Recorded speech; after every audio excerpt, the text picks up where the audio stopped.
అసలు గింత టాలెంట్ పెట్టుకొని మీరు ఎందుకన్నా వెనకబడి ఉన్నారు ఇంకా? టైం వేస్ట్ అయింది, ప్లస్ నాకు కొన్ని తెలిసినాయి. నేను ఏడికి పోవాలి, ఏడికి పోవద్దు, ఎట్లా ఎవరు దూరమైనా నాకు ఏమనిపించదు, కానీ నాకు పాటకు దూరమైన అనుకో బతకలేను. మరి గిన్ని పాటలు రాసిల్లు కదా అన్న, మరి కేసీఆర్ అన్నకి ఎందుకు రాయలేదు? కేసీఆర్ సార్ దగ్గర అవకాశం అంతా పోతారా అన్న? వెళ్ళి పాటలు వినిపిస్తే బాగాలేదు, నీ తప్పున్నప్పుడు నువ్వు సమర్థించుకోవాలని చూస్తావు, నేను సరిదిద్దుకోవాలని చూస్తాను. ఇప్పటివరకు నువ్వు చీకట్లు ఉన్నావు, ఇప్పుడైతే వెలుగులోకి వస్తాను అన్న, ఖచ్చితంగా వస్తావు.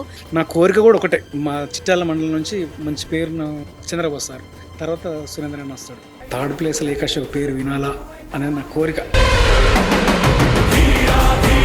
పాపకు కూడా నేర్పిస్తాలా అన్న నిమ్మలంగా? పాప వాళ్ళ అమ్మ దగ్గర ఉంటుంది, మేమిద్దరం కొంచెం డిస్టర్బ్. పెళ్ళైన తర్వాత మేము ఒక 1 year వరకు కలిసి ఉన్నాం. తర్వాత దాని వారి కారణాలు కూడా ఇద్దరం విడిపోయినాం. నువ్వు నాకు వాల్యూ ఇచ్చినావు అనుకో, నేను నీకు వాల్యూ ఇస్తాను. నువ్వు నాకు వాల్యూ అయినప్పుడు, నువ్వు నాకు అవసరానికి ఉపయోగపడినప్పుడు నువ్వు నాతో ఉంటేందుకు లేకుంటేందుకు. చాలా పెద్ద పెద్ద కష్టాలు తట్టుకున్నా, చెప్పుకోలేని బాధలు అవి తట్టుకున్నా, ఇలాంటి సపోర్ట్ లేదు.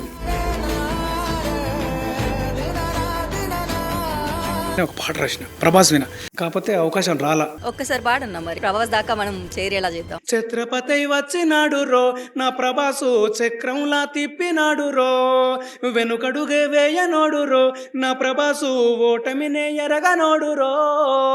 ఈ పాట విన్న తర్వాత ఇంకా ఎక్కడికి వెళ్ళిపోయినా అన్న.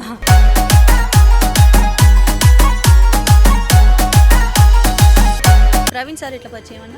తమ్ముడు నాకు ఇంత గొప్ప పాట ఇచ్చినందుకు చాలా థ్యాంక్స్ అమ్మని నన్ను కౌగిలించుకున్నాడు అన్న. ఫస్ట్ నన్ను అనుకున్న వాళ్ళు వదిలేసిన టైంలో నన్ను పట్టుకున్న వ్యక్తులు. దాదాపు ఎన్ని పాటలు రాసిల్లన్న ఆర్ఎస్ ప్రవీణ్ కుమార్ సార్కి?